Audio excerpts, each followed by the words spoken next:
और पाकिस्तानी सोल्जर्स तक मेरे बेटे को नहीं मार सके और हमारी फोर्सेस ने मेरे बेटे की जान ले ली। Frustrated youth, many protesting for the first time, हमने ट्राइबल एरियाज और कम्युनिटीज को भी कब का निपटा चुके होते हैं। began asking who controls our land, who gets our jobs, and लेकिन चाइना अभी भी इस बॉर्डर को नहीं मानता है और इसी की वजह से बहुत सारे क्लैशेस वगैरह होते हैं अभी भी। और मुगल्स तो बैठे ही थे कि कब वो लद्दाख को अपने कंट्रोल में ले सके और कब नामग्याल उनके नीचे आए। और बात रही सोनम वांगचुक की, वो इंटरनेशनल है या नहीं, या उनको बलि का बकरा बनाया जा रहा है। updates coming in right now. Viewers, Sonam Wangchuk. Ladakh एक ऐसी जगह है जहां जाना आपका मेरा हर किसी का सपना है, जहां जाकर आप बहुत नजदीक से एक चीज को देख सकते हैं और वो है पीस और नेचर।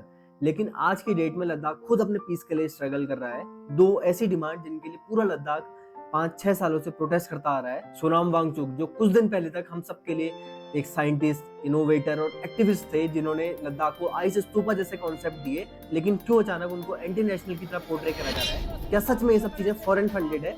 और लद्दाख आखिर चाहता क्या है जिसके लिए वो सालों से प्रोटेस्ट करता हुआ आ रहा है? देखिए, मैं चाहूँ तो आपको 2-3 पॉइंट्स पकड़ के बता सकता हूँ कि लद्दाख में आखिर चल क्या रहा है, लेकिन उससे कुछ फायदा होगा नहीं, आपको चीजें समझ में नहीं आएगी उतनी अच्छी से। और उसके लिए यूट्यूब में बहुत सारी वीडियोस पहले से पड़ी है। लद्दाख आगे बनना क्या चाहता है ये तो आपने बहुत सुन लिया, लेकिन लद्दाख कैसे बना और कैसे ये रीजन हमारे लिए दशकों से इतना खास है, ये सारे सवालों के जवाब आपको इस पूरी डॉक्यूमेंट्री में मिलेंगे। आई एम श्योर कि आपको डॉक्यूमेंट्री देखने के बाद चीजें आसानी से समझ में आएंगी और डिसीजन लेना भी थोड़ा आसान होगा कि लद्दाख जो डिमांड कर रहा है वो जायज भी है या नहीं। इस डॉक्यूमेंट्री में भी जो भी बात बोलूंगा मैं उसके सारे सोर्सेस के लिंक्स मैंने डिस्क्रिप्शन में प्रोवाइड कर रखे हैं, आप चाहे तो क्रॉस चेक भी कर सकते हैं। तो चलते हैं इस जर्नी। देखिए, यह है जम्मू कश्मीर जो 2019 से पहले एक स्टेट हुआ करता था, लेकिन 2019 के बाद इसको 2 यूनियन टेरिटरीज में डिवाइड कर दिया गया। एक बनी जम्मू कश्मीर यूनियन टेरिटरी और दूसरी बनी लद्दाख यूनियन टेरिटरी। आप ये पूरा जम्मू कश्मीर वाला एरिया देखिए तो आप इसके अगर ईस्टर्न साइड में जाएंगे थोड़ा सा, तो जो पूरा रीजन है इसी को हम लद्दाख बोलते हैं। और इसके अंदर 2 डिस्ट्रिक्ट्स हैं, एक है लेह और दूसरी है कारगिल।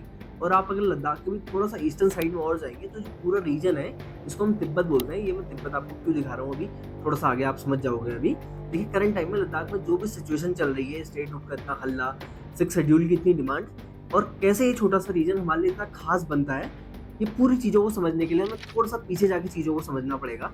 आपको जो है मैप में लद्दाख दिखता है, ये हिस्ट्री में से कई ज़्यादा बड़ा हुआ करता था। आज से करीब 1500 साल पहले 5th-6th सेंचुरी के टाइम पे जो तिब्बतन एम्पायर थी वो बहुत बड़ी हुआ करती थी। अभी जो आपको मैंने मैप में तिब्बत वाला रीजन दिखाया वो इसीलिए दिखाया ताकि आप समझ सको कि मैं किस एरिया की बात कर रहा हूँ। वो उस टाइम पे बहुत बड़ा हुआ करता था और जो हमारा लद्दाख वाला रीजन है वो उसी तिब्बतन एम्पायर के अंडर आया करता था। सिर्फ लद्दाख ही नहीं, लद्दाख, गिलगिट और लगभग सेंट्रल एशिया जो पूरा है वो उसी तिब्बतन एम्पायर के अंडर आया करता था। उस वक्त के तिब्बतन एम्पायर का आइडिया लगाना भी मुश्किल है कि वो कितना पावरफुल और कितना बड़ा हुआ करता होगा, लेकिन जो हर बड़ी एम्पायर के साथ होता है वो इस तिब्बतन एम्पायर के साथ भी हुआ। 842 बीसी में जो किंग थे, किंग लंगदरमा, उनको मार दिया गया और उनके मरने के बाद से ही ये जो पूरी तिब्बतन एम्पायर थी छोटे छोटे टुकड़ों में बिखरने लग गई। और आप इस बात से समझो कि पूरी एम्पायर कितनी बड़ी होगी, इसको पूरा टूट के बिखरने में 100 साल लग गए, छोटे छोटे राज्य बनने में 100 साल लग गए।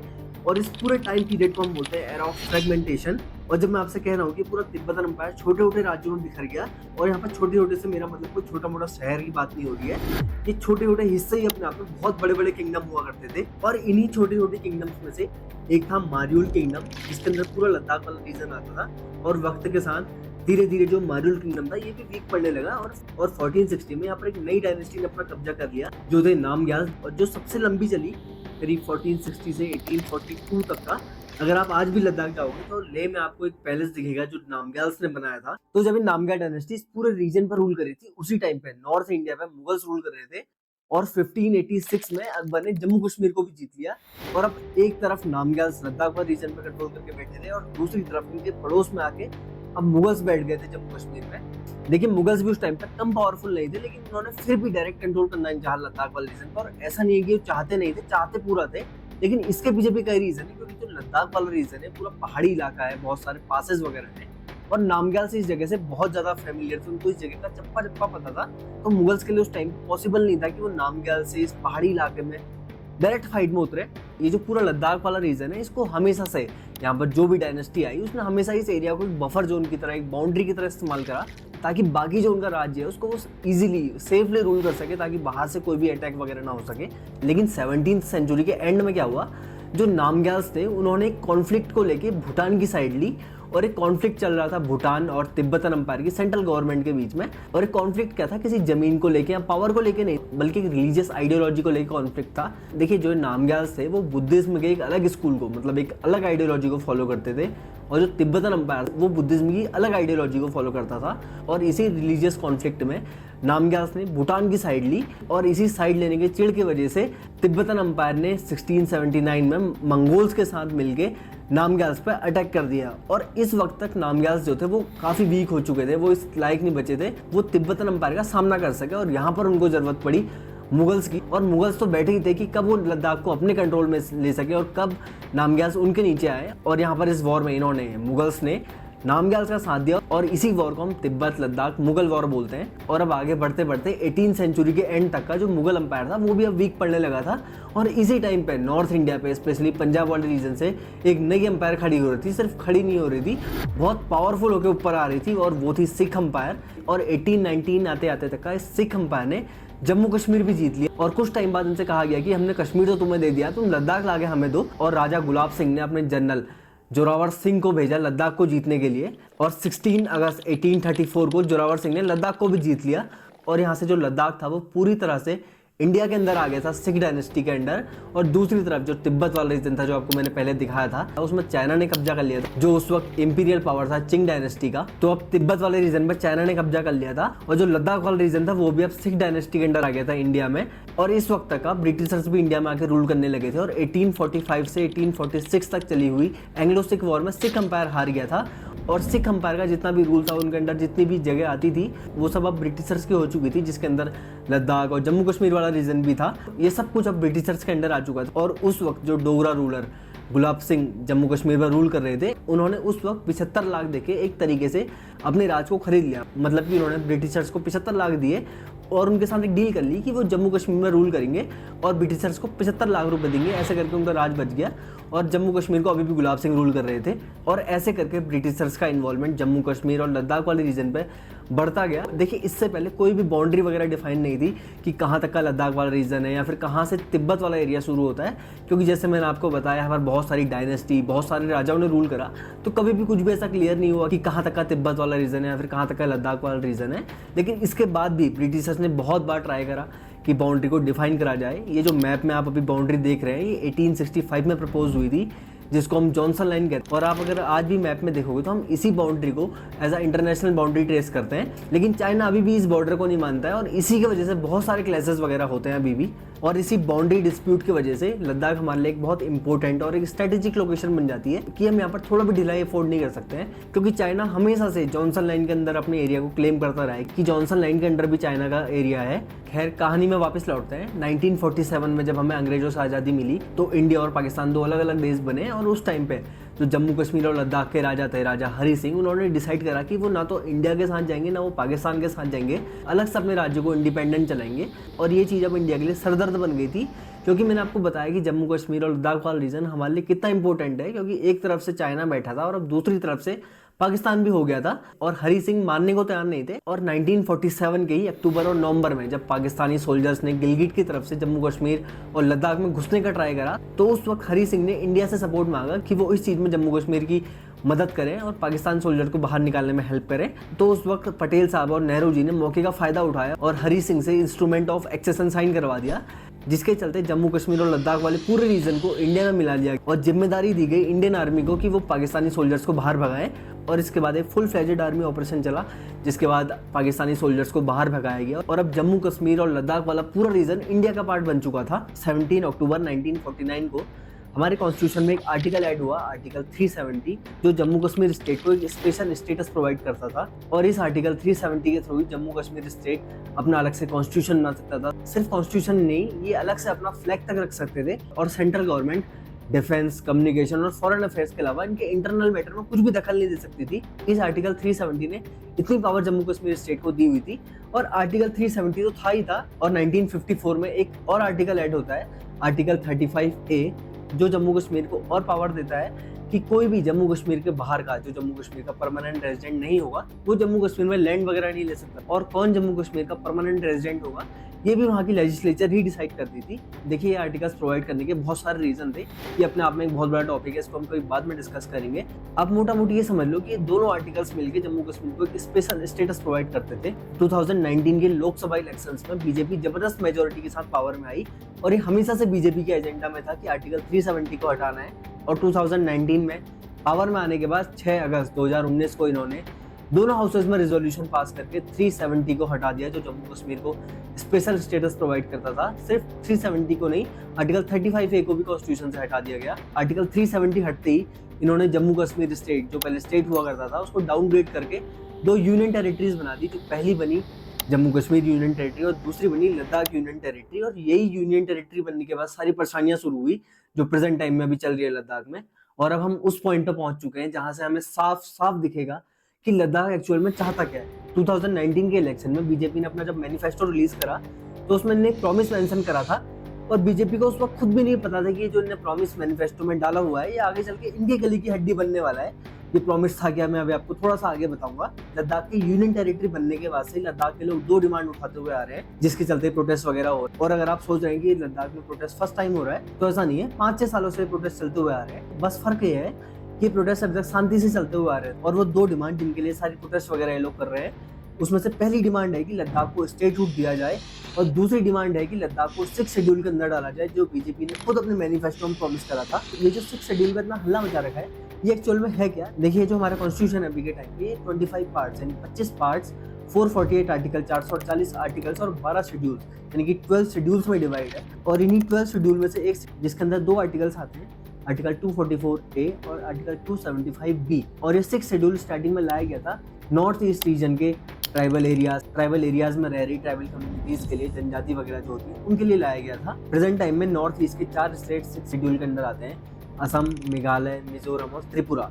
ये 6 शेड्यूल इन ट्राइबल एरियाज को राइट देता है कि वो अपने लिए एडमिनिस्ट्रेटिव अरेंजमेंट कर सके, ऑटोनोमस डिस्ट्रिक्ट काउंसिल बना सकते हैं। और ये जो ऑटोनोमस डिस्ट्रिक्ट काउंसिल है इनके पास पावर होती है कि अपने जो ट्राइबल एरियाज हैं इनके लिए कुछ लॉ बना सकती हैं कुछ मैटर्स में, जैसे उनके जंगलों के लिए, उनके रिसोर्सेज के लिए, उनके कल्चर के लिए। मोटा मोटी आप ये समझो कि जो 6 शेड्यूल है ट्राइबल एरियाज को, ट्राइबल कम्युनिटीज को एक्सप्लोटेशन से बचाता है, जैसे उनके जंगलों को, उनके रिसोर्सेज को, उनके कल्चर को बचाता है। वरना जिस तेजी से हम डेवलपमेंट के नाम पे जंगल को खत्म करते हुए आ रहे हैं, हमें ट्राइबल एरियाज और कम्युनिटीज को भी कब का निपटा चुके होते हैं। और ऐसी कुछ डिमांड कुछ सालों से लद्दाख के लोग भी उठा रहे हैं कि भाई आपने पहले तो हमारा स्टेटहुड हटा के हमें यूनियन टेरिटरी बना दिया और दूसरा हमें कोई भी ऐसी प्रोटेक्शन नहीं दी है जिससे हम अपने जंगलों को, अपने रिसोर्सेज को, अपने कल्चर को बचा सकें। लद्दाख की जो 97% पॉपुलेशन है वो ट्राइबल्स है। अब हुआ क्या, जब लद्दाख को यूनियन टेरिटरी बनाया गया तो कोई भी यूनियन टेरिटरी के पास स्टेट लेजिस्लेचर नहीं होता, उसे डायरेक्ट सेंट्रल से कंट्रोल कराया जाता है।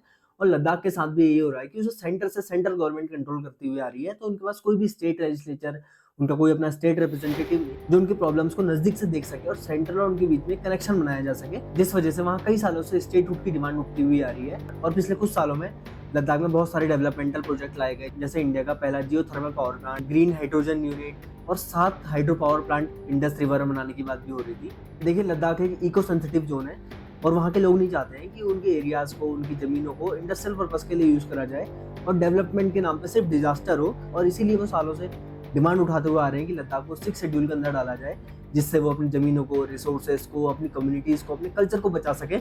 Statehood and tribal protections clash with police. और ये मैं आपको पहले भी बता चुका हूँ कि कैसे 6 शेड्यूल किसी भी ट्राइबल कम्युनिटीज को और ट्राइबल एरियाज को गार्ड करता है। और ऐसा भी नहीं है कि डिमांड कोई जायज नहीं है। इवन NCST जो national commission for schedule tribes है, इन्होंने भी 2019 में रिकमेंड करा था कि लद्दाख एलिजिबल है कि इसे 6 शेड्यूल में डाला जाए। और 2019 में ही बीजेपी ने अपने मैनिफेस्टो में भी इसका प्रॉमिस करा था, जब वो चुनाव में जीत के आएंगे तो लद्दाख को 6 शेड्यूल के अंदर डालेंगे।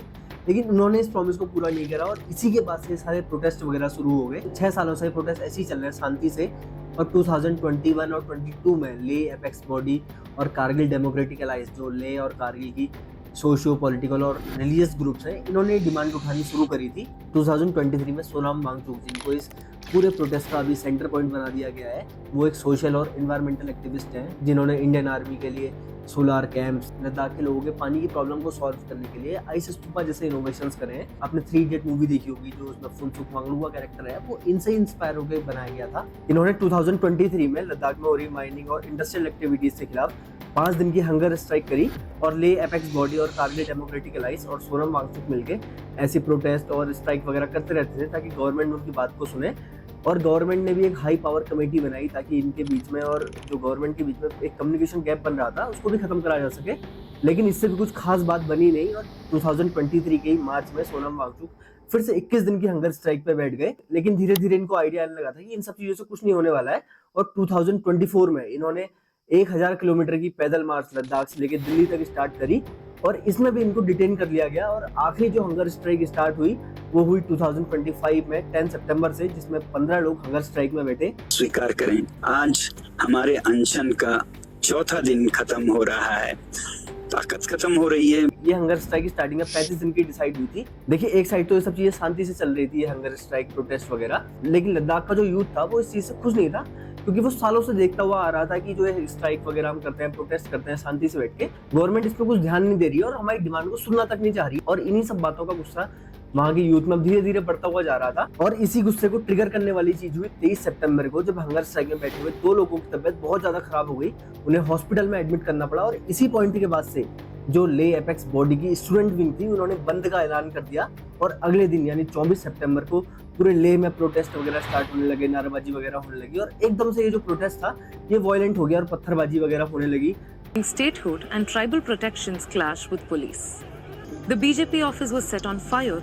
The Ladakh Hill Council building was vandalized. और इसी बीच इन्होंने बीजेपी ऑफिस को जला दिया। पुलिस ने प्रोटेस्टर्स को रोकने के लिए टीयर गैसेस वगैरह और रियल गोलियां तक चलानी शुरू कर दी थी। पुलिस ने जो गोलियां चलाई थी इसमें 4 लोग मारे गए और इन 4 में से एक था protest resulting in the death of 4 people and dozens injured. Retired army personnel Tsewang, जो आर्मी से रिटायर्ड थे। और इनकी मौत के बाद इनके फादर का एक स्टेटमेंट बहुत वायरल हुआ कि मेरा बेटा देशभक्त था, उसने देश के लिए कारगिल में तक लड़ाई लड़ी है और पाकिस्तानी सोल्जर्स तक मेरे बेटे को नहीं मार सके और हमारी फोर्सेस ने मेरे बेटे की जान ले ली। पर पहले तो मेरे बेटे को उन्होंने मारा पीटे हैं, पूरा बॉडी में नीला हो रखा है, जगह जगह डंडे का निशान है। और उसके बाद उन्होंने घिसार के रगड़ के और लेटा कर गोली मारा है। इस पूरे हंगामे के बाद लेह में कर्फ्यू लगा दिया गया और सोनम वांगचुक जो हंगर स्ट्राइक में बैठे थे 35 दिन की, उसको भी उन्होंने एंड कर दिया और एक स्टेटमेंट दिया कि इस वायलेंस ने हमारे सालों की मेहनत को खत्म कर दिया है। वो कभी नहीं चाहते कि वायलेंस का सहारा लिया जाए और इसके बाद पूरे लेह में मास अरेस्ट स्टार्ट हो गए।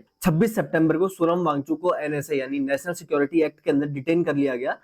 Updates coming in right now. Viewers, Sonam Wakchuk arrested by Ladakh police. Huge update coming in. Sonam Wakchuk has been arrested. और रीजन दिया गया कि सोनम ने ये सारे दंगे करवाए हैं फॉरेन फंड्स लेकर और पाकिस्तान से उनके लिंक को जोड़ा गया और यही सारे ब्लेम लगा के उनको डिटेन करके जोधपुर ले जाया गया, जिसकी जानकारी उनकी फैमिली को तक नहीं दी। बाद में सोनम वांगचुक की वाइफ ने सुप्रीम कोर्ट में पिटीशन डाली कि कोर्ट कम से कम हेबियस कॉर्पस पिटीशन के अंदर उनको कोर्ट में प्रेजेंट करे। और सोनम वांगचुक की जो ऑर्गेनाइजेशन थी SECMOL, student educational and cultural movement of Ladakh, उसका जो FCRA लाइसेंस जो इंडिया में किसी भी ऑर्गेनाइजेशन को, एनजीओ को फॉरेन फंड्स लेने को अलाउड करता है, उनका FCRA लाइसेंस तक कैंसिल कर दिया, ये कह के कि ये इलीगल फॉरेन फंड्स ले रहे हैं। और ये क्लेम के लिए जो प्रूफ दिए गए वो भी थे 2021 और 22 से कि सोनम वांगचुक ने अपने FCRA अकाउंट में 3.5 लाख रुपए डिपॉजिट करे हैं। हालांकि सैकमॉल ने बाद में इसको क्लियर कर दिया था कि जो 3.5 लाख रुपए डिपॉजिट हुए ये ऑर्गेनाइजेशन की पुरानी बस को बेच के हुए हैं जो उन्होंने FCRA के फंड से ही खरीदी थी। और एकदम से सोनम वांगचुक को एंटी नेशनल का टैग दे दिया गया। सोनम वांगचुक ने अपने अरेस्ट से पहले एक इंटरव्यू में क्लियर करा कि जो भी उनको एंटी नेशनल वगैरह बोल रहे हैं, एंटी नेशनल का उनको टैग दिया जा रहा है, ये एकदम बेसलेस है और अगर उनके अरेस्ट होने से ये सब चीजें सही होती हैं तो वो इसके लिए भी रेडी है। फिलहाल लद्दाख में सिचुएशन अंडर कंट्रोल है, बाकी चीजों की इन्वेस्टिगेशन हो रही है कि कैसे प्रोटेस्ट हुए, किसने प्रोटेस्ट वगैरह स्टार्ट करे जो ये वायलेंट हुए थे प्रोटेस्ट, और लद्दाख को 6 शेड्यूल में डाला जाएगा या नहीं ये अभी तक कुछ भी क्लियर नहीं है। तो ये थी लद्दाख की पूरी कहानी। मैंने आपको पूरा बताया कि लद्दाख कैसे हमारे लिए इतना इंपॉर्टेंट है, वहाँ के लोग क्यों 6 शेड्यूल की डिमांड कर रहे हैं और ये डिमांड जायज भी है या नहीं, ये सब बातें मैंने आपको इस पूरी डॉक्यूमेंट्री में बताई। देखिए, लद्दाख इन्वायरमेंट के पॉइंट ऑफ व्यू से बहुत ज्यादा इंपॉर्टेंट और बहुत सेंसिटिव है। अगर लद्दाख की इन्वायरमेंटल कंडीशन ठीक नहीं रहेगी तो यहाँ बैठ के हम भी खुद को आने वाली क्राइसिस से बचा नहीं पाएंगे। आपने रिसेंट टाइम में देखा होगा बहुत सारे नेचुरल डिजास्टर्स वगैरह है जिसमें बहुत सारे लोगों की जान गई, जिसको हम शायद नेचुरल कह भी नहीं सकते क्योंकि हम लोगों ने डेवलपमेंट के नाम पे ऐसी ऐसी जगहों को डिस्टर्ब कर दिया है जो जगह उन सब चीजों को झेलने के लिए भी कैपेबल नहीं है। जब नेचुरल डिजास्टर्स आते हैं तो वो स्टेट बाउंड्रीज में, शहरों में डिफरेंशिएट नहीं कर पाते। ये सब आपने अभी रिसेंट टाइम में देखा है, हिमाचल, पंजाब, ये सब जगह आपने बहुत अच्छी से देखी है अभी। और बात रही सोनम वांगचुक की, वो एंटी नेशनल है या नहीं, या उनको बलि का बकरा बनाया जा रहा है, मैंने आपको इतने सारे फैक्ट्स दिए हैं, आप फैक्ट्स के बेसिस पे, इन्वेस्टिगेशन के बेसिस पे अपना टेक ले सकते हैं। हालांकि कुछ सवाल आपके मन में जरूर आने चाहिए कि जब तक ये प्रोटेस्ट, हंगर स्ट्राइक वगैरह शांति से चल रही थी, तो हम लोगों ने इस बात पे कितना ध्यान दिया। बाकी चीजें इन्वेस्टिगेशन का पार्ट है। लद्दाख को 6 शेड्यूल में डाला जाएगा या नहीं, ये अभी तक कुछ भी कंफर्म नहीं है। तब तक आप फेक न्यूज से दूर रहें। आपको डॉक्यूमेंट्री पसंद आई तो आप लाइक भी कर सकते हैं, पसंद नहीं आई तो आप डिसलाइक भी कर सकते हैं। कमेंट सेक्शन में मुझे अपनी राय दे सकते हैं। मैं मिलता हूँ आपसे अगली डॉक्यूमेंट्री में। आज तक लद्दाख के लोगों की शिकायत थी कि ये जो युवा पीढ़ी है वो तो कभी अनशन में आते नहीं हैं, उन्हें तो शायद फिक्र ही नहीं है, बड़े बूढ़े ही आते हैं। तो सब यही कहा करते थे कि ये युवा पीढ़ी खुद मतलबी हैं, वो कभी अनशन में बैठने के लिए नहीं आते हैं।